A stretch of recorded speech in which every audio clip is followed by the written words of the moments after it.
Hey, this is Amanda Elo'esh, and I'm here with this week's Goddess Inspiration for having more sacred, more magic in your life without the religion, without the dogma, but all the fun.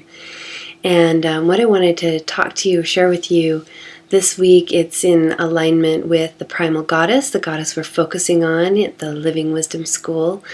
And the thing that's come up for me recently is an issue around objectification and sexualization of the female form. And I wanted to address how important it is for us to remember that anybody, but I'm a woman, and I'm aware of the incredible long history of the repression, the oppression, the violence against women based on turning what's beautiful and actually very sacred into something that's objectified and sexualized and then controlled and harmed in different ways.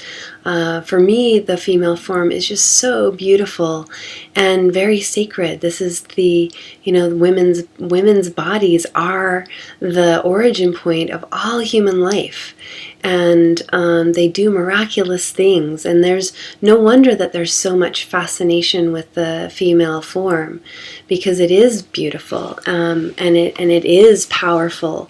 But unfortunately, over time, there has been so much misunderstanding and control and objectifying it that it's become almost a hazard to be sexy. To dress up sexy frequently holds with it the projection that, well, you must want sexual attention, you must want degrading comments, you must want to be objectified. And truthfully, for me, that's not at all true. When I dress up, I dress for myself.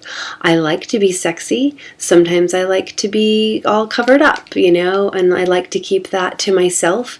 But, all forms of self-expression, whether that's sexual beauty or physical beauty, is kept internally under something like this, or whether it's out in the open, does not mean it belongs to anybody else.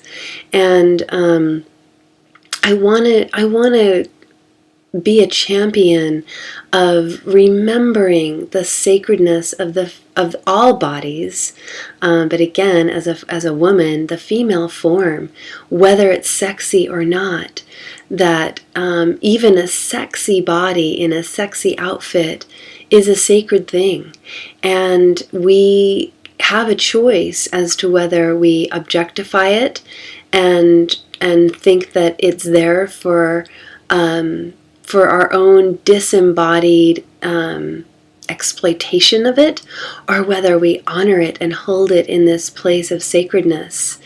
We all have a choice, and I want to encourage that for the planet, to let go of putting expectations on women that they have to look a certain way, whether it's to be sexy and be an object of beauty, or whether it's to hide that from other people so that we can own it and possess it, or not be agitated by seeing a beautiful female body.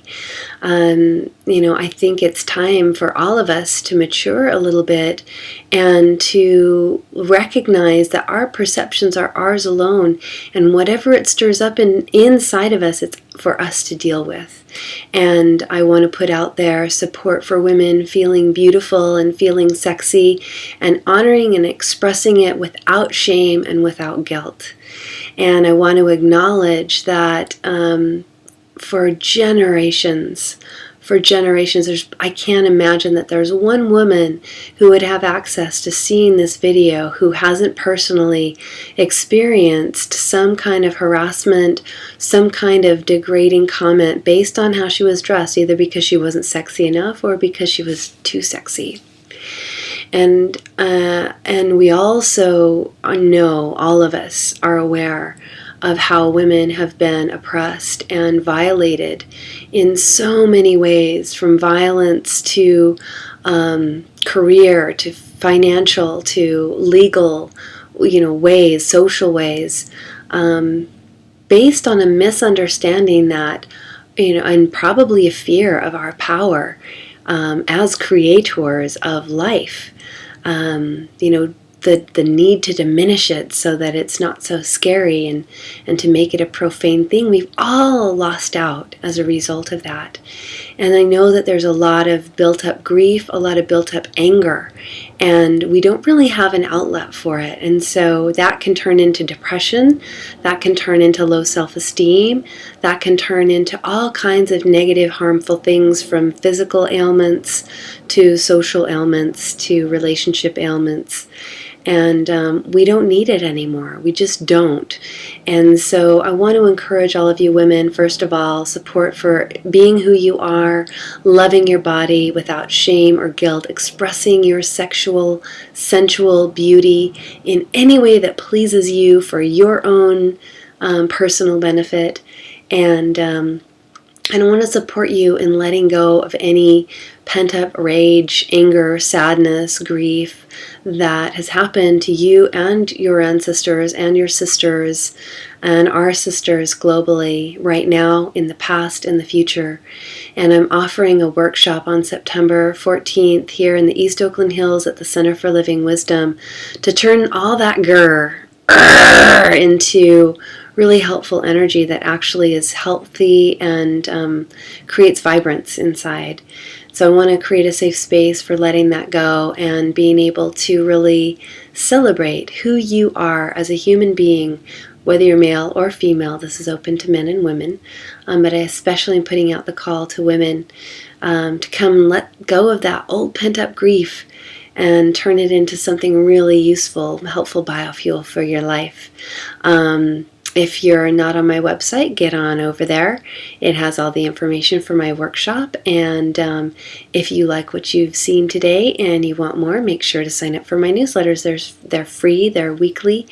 And I give tips and special offers and links to things that I don't put anywhere else. So until next week, may your sensual, sexual, beautiful self be celebrated, and may the source be with you.